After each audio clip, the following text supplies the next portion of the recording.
Bom dia, pessoal. Hoje é 29 de junho de 2021. Estamos gravando o vídeo 53 e o assunto que eu escolhi para este vídeo é as portas da Bíblia, um assunto avulso. E para isso vamos seguir este roteiro aqui, ó. Vamos ver uma introdução, a porta da arca, a porta da Páscoa, as portas internas do templo, a porta das ovelhas, a porta da tumba, a porta estreita e uma conclusão. Então vamos começar aqui.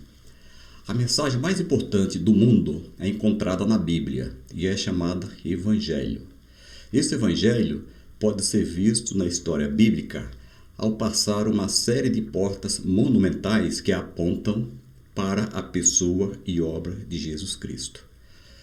A porta simboliza a passagem entre duas situações ou dois mundos, ou dois ambientes, conhecido e o desconhecido.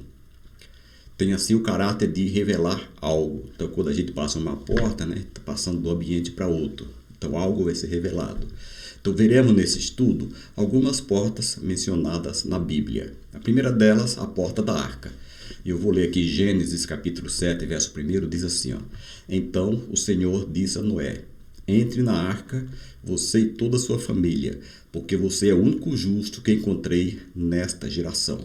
Gênesis 7:1. Então a Bíblia nos diz que o homem se tornou extremamente perverso. Estou falando aqui da época pré-diluviana. Eles pensavam no mal continuamente. Então Deus planejou inundar a terra e eliminá-los. Ele disse a Noé para construir uma arca com uma porta. Aí Noé construiu de acordo com as especificações do Senhor, com uma porta. Vieram os animais, o próprio Senhor mandou os animais entraram na arca. Aí depois que estava tudo pronto, a Bíblia diz: então o Senhor fechou a porta. Gênesis 7:16, a última parte. Então a gente já viu no estudo de tipologia, a gente já estudou sobre a arca, já estudou sobre Noé também, mas aqui eu estou dando referência à porta, estou dando preferência à porta. Então quando Deus fechou a porta, representou a justiça e misericórdia. Então o mundo perverso fora da arca pereceu, ou seja, a justiça. Mas os que estavam dentro da arca foram salvos da destruição, misericórdia de Deus para com os justos. Então, mesmo no julgamento, Deus proveu misericórdia. Então, Jesus é a arca e a porta da salvação. Nós já estudamos isso, que Jesus, a arca é o tipo de Cristo, e agora a gente está vendo que a porta aqui é o tipo de Cristo.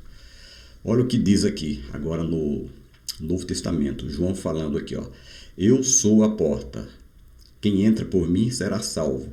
Entrará e sairá e encontrará pastagem. João 10:9. Aqui a palavra de Jesus Cristo, mas está no Evangelho de João.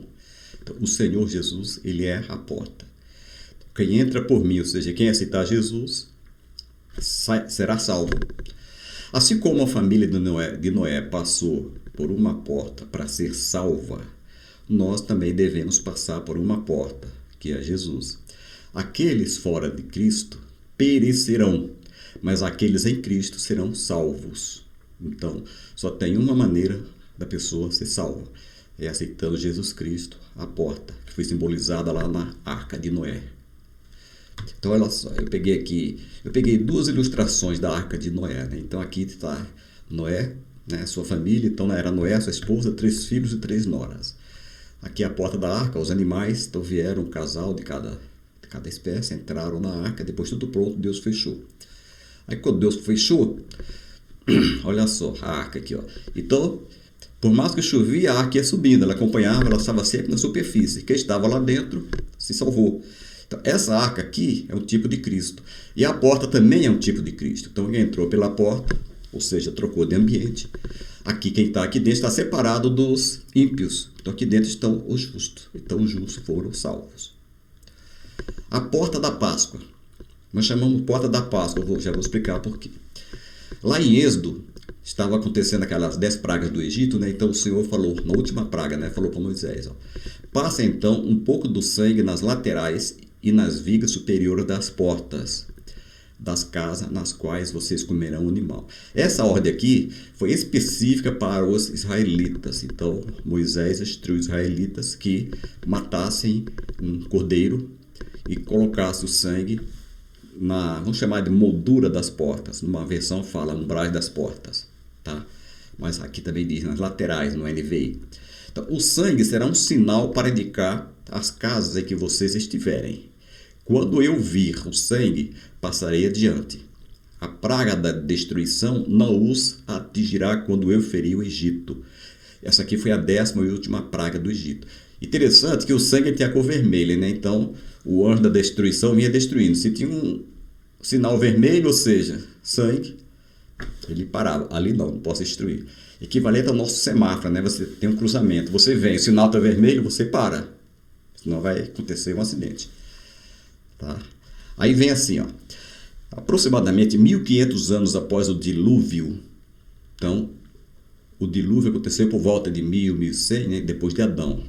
E essa parte aqui, que Deus chamou Moisés para tirar o povo do Egito, foi mais ou menos 1440, 45 antes de Cristo. Então, mais ou menos 1500 anos depois do dilúvio, Deus usou Moisés para tirar os israelitas da escravidão do Egito.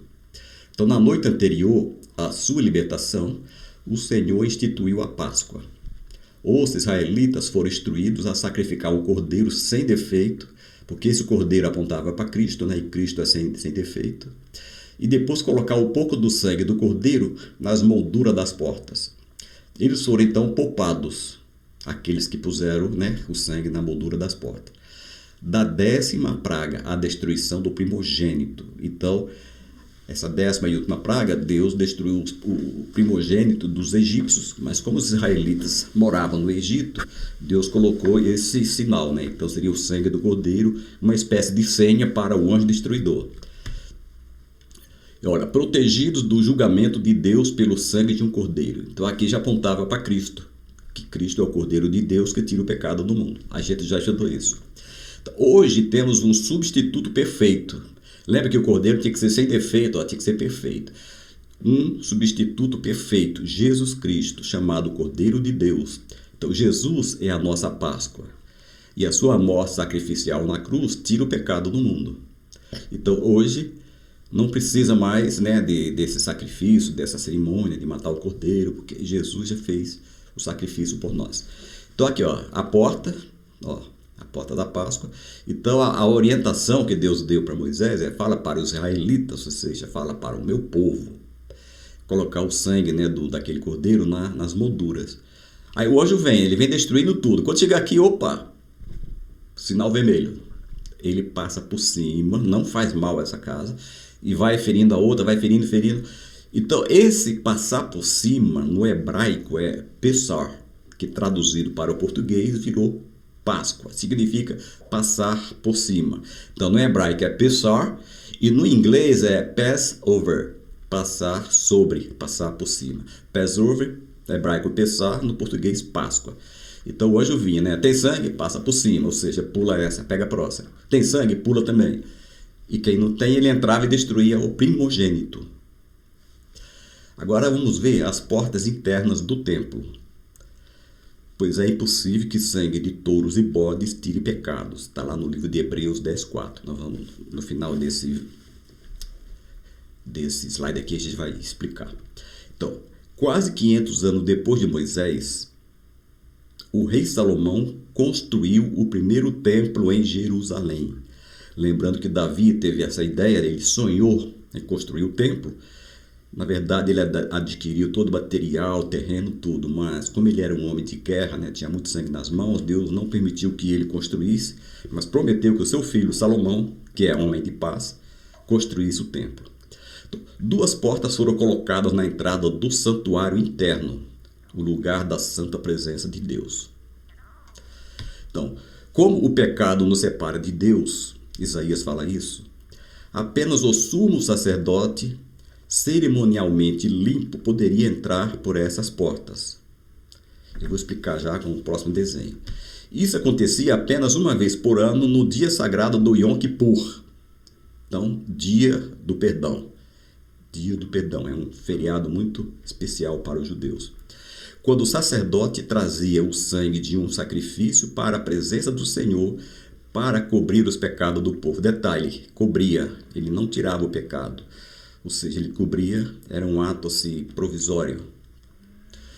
Então, nesse dia da expiação, que é o dia do pecado, que é o dia do perdão, o Yom Kippur, os israelitas podiam ter seus pecados temporariamente cobertos com o sacrifício de um bode e assim receber a misericórdia de Deus, ou seja, a ira de Deus não caía sobre eles não morreriam. Embora o sangue desses animais nunca pudesse tirar totalmente o pecado do homem, eles apontavam para o sacrifício mais importante de todos, que era o sacrifício de Cristo.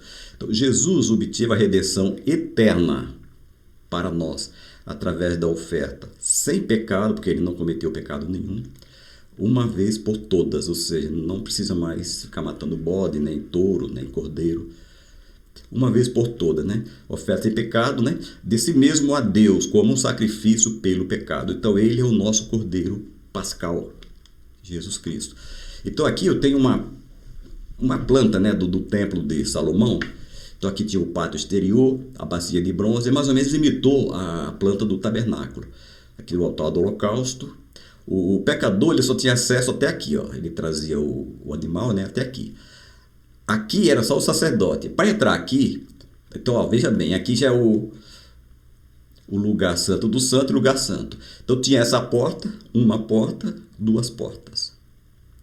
Para chegar na presença de Deus, tinha duas portas. Os sacerdotes, que eram os levitas, eles podiam chegar aqui, porque eles cuidavam aqui da mesa, tinha que reabastecer com os pães, tinha que cuidar do candelabro, né, tirar a cinza, puxar o pavio, colocar azeite, e também cuidar aqui do altar do incenso. Os sacerdotes só podiam vir aqui. Aqui ele não podia entrar. Então aqui o sacerdote. Nesse Santo dos Santos, somente o sumo sacerdote no tempo de Moisés era Arão. Aí sim ele passava, né, tinha, né, toda uma cerimônia aqui, depois, aí sim ele entrava aqui no Santo dos Santos. Ele só podia entrar aqui uma vez por ano, que era no dia do perdão, no Yom Kippur. Aí ele fazia sacrifício primeiro por si próprio, que ele era pecador, e depois por toda a nação de Israel, uma vez por ano. Então tinha essas duas portas aqui, ó. Tá? Essa aqui separava, né, as pessoas comuns, que só podia vir até aqui, daqui para trás. Os sacerdotes já podiam entrar aqui, mas primeiro tinha que se purificar aqui, ó, a bacia, entrava aqui. Aqui, então, nem pensar, era só o sumo sacerdote uma vez por ano. E aqui estava a Arca da Aliança, que simboliza a presença de Deus. Detalhe, com a morte de Cristo, assim, quando nós aceitamos Cristo, simbolicamente nós somos considerados, segundo Pedro, sacerdócio real, né? Então a gente é sacerdote, a gente pode entrar aqui, né, simbolicamente. E como Cristo, quando ele morreu na cruz do Calvário, a Bíblia diz que o véu do templo se rasgou, foi esse véu aqui, ó, se rasgou. Então nós podemos direto à presença de Deus através de Cristo. Por quê? Porque nós aceitamos Jesus, ó, aceitamos o sacrifício, nos purificamos, somos sacerdotes. Aqui fala de comunhão, o castiçal fala do testemunho, isso aqui fala das nossas orações, das intercessões, né? E aqui nós chegamos à presença de Deus. Então, essas duas portas hoje não existem. Cristo aboliu. A porta das ovelhas. João 10:11. Eu sou o bom pastor. Jesus falando. O bom pastor dá a vida pelas suas ovelhas. Então, Jesus é o bom pastor e nós somos as ovelhas. E Jesus disse, eu sou a porta das ovelhas. Uma outra passagem, né? Se alguém entra por mim, será salvo. E entrará e sairá e encontrará pasto. João 10, 7 e 9. Então, nos tempos bíblicos, pastores descansavam na entrada do redil, ou seja, do curral das ovelhas. Essencialmente, um pastor era a porta para manter as ovelhas seguras. Lembrando, hoje quem aceitou Cristo é a ovelha de Cristo e Cristo é o pastor. Então, como o bom pastor, Jesus disse que morreria voluntariamente pelas ovelhas, o que ele fez, né? Uma referência à sua morte sacrificial na cruz. Então, o único meio pelo qual uma pessoa pode ser salva é aceitando Jesus como Senhor e Salvador das suas vidas, ou seja, como o Supremo Pastor. Ele é capaz de salvar aqueles que se aproximam de Deus por meio dele, ou seja, aceitando Jesus como seu Salvador e Senhor. Eu tenho aqui também uma ilustração, aqui tem aqui as ovelhas, né? Isso aqui chama curral das ovelhas, também numa outra versão fala redil, né? Tem um hino do Osés de Paula que fala: ao redil voltou, né? Aquela ovelha perdida. E aqui está o pastor, tá? Ele está aqui, ó, exatamente na porta. Então, para a ovelha entrar ou sair, ó, tem que ter a proteção do pastor, tem que ter a permissão dele aqui, ó. Então, o pastor, ele está aqui cuidando das ovelhas, assim como Cristo cuida de cada um de nós aqui, ó. Nós estamos dentro da cobertura espiritual de Jesus Cristo. Então, vamos supor que esse redil aqui seja a igreja. São todos os salvos que aceitaram Jesus do mundo todo, tá? Então, Jesus, ele é a porta. Então, a gente entrou por ele, tá aqui, ó. A porta da tumba. Tava em Mateus 28:6 diz assim: ele não está aqui, ressuscitou como tinha dito. Então, depois de ser crucificado, Jesus Cristo ressuscitou dos mortos no terceiro dia, como ele prometeu. Naquela manhã, um anjo desceu do céu e rolou a pedra da porta. Ó, o assunto aqui é porta da tumba. Mateus 28:2. Eu queria só fazer uma explicação aqui, nós temos ainda tempo. Ele ressuscitou o terceiro dia. Na verdade, Jesus ele não passou nem 48 horas no túmulo. Por quê? Ele foi morto, né, por volta de 3 horas da tarde no sábado. Aí depois, né, ele foi levado para o túmulo, passou o sábado. Então ele ficou o resto da sexta, mais ou menos 3 horas da sexta-feira. Então já tinha passado mais da metade do dia. Aí passou sábado, o dia inteiro, domingo, logo cedo, logo de manhã, ele ressuscitou. Então, se ele tivesse ressuscitado assim domingo, 3 da tarde, daria 48 horas. Só que lá, eles contavam o seguinte: ele foi enterrado na sexta-feira. Então, sexta-feira é o primeiro dia dele no túmulo. Sábado, ele estava lá, permaneceu o dia inteiro. Foi o segundo dia. E domingo seria o terceiro dia, só que ressuscitou, mas eles contam que ressuscitou no terceiro dia. Mas, na verdade, ele não passou nem 48 horas no túmulo, como prometeu. Então, a ressurreição confirmou que Jesus Cristo era exatamente quem ele afirmava ser, o Filho de Deus. Este milagre espetacular também demonstrou o seu poder sobre o pecado e a morte, garantindo a esperança de vida eterna a todos os que se arrependem de seus pecados e creem nele. Então, para que nós consigamos, né, essa bênção, que é a vida eterna, nós temos que nos arrepender dos nossos pecados e crer em Jesus Cristo, crer que ele morreu na cruz pelos nossos pecados. Ele se fez pecador por nós. Então, aqui, ó, tá aqui o túmulo, né? E tinha essa pedra grande aqui. Isso aqui é uma ilustração, né? Não era exatamente essa aqui.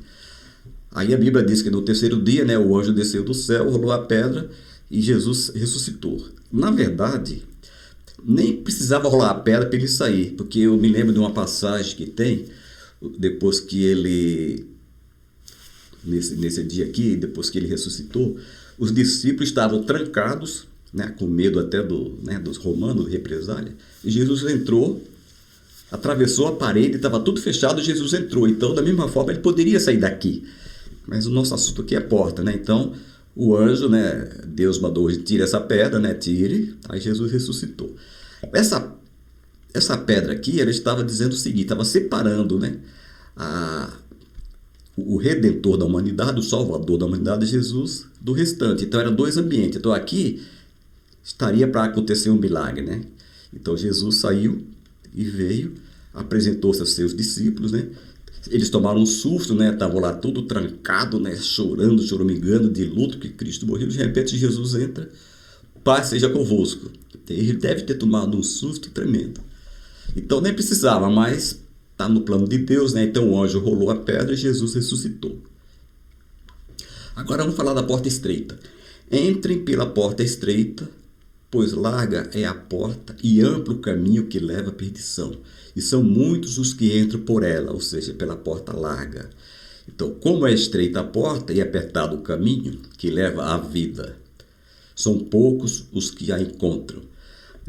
Dizem que o mundo tem mais de 7 bilhões de habitantes, mas menos de um terço, aproximadamente um terço, se diz cristão.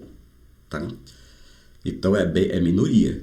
E desses que se dizem cristãos, né, nem todos são praticantes, ou seja, aqueles que defendem a fé viva, no nosso Salvador e Redentor Jesus Cristo. Então, você fala, são poucos os que a encontram. É lógico que tem vaga, né? Lá no céu tem morada para todos os 7 bilhões se aceitassem. Mas aí entra o livre-arbítrio, né? A maioria não quer aceitar, paciência. E Jesus Cristo retornará a este mundo para julgamento, e a maioria das pessoas está se encaminhando para esse julgamento pela estrada larga. A única maneira de ser salvo das consequências eternas do seu pecado é entrar pela porta estreita, arrependendo-se, voltando-se do seu pecado e invocando o Filho de Deus que deu a vida por nós. É só lembrar aqui da Arca de Noé, quando a minoria entrou, ou seja, somente 8 pessoas, a grande maioria passou pelo julgamento divino, ou seja, pereceu. Então aqui tem um exemplo aqui, ó, a porta estreita, inclusive com as cores do céu, né? E a porta larga, que tem aqui o fogo do inferno e as pessoas em sofrimento.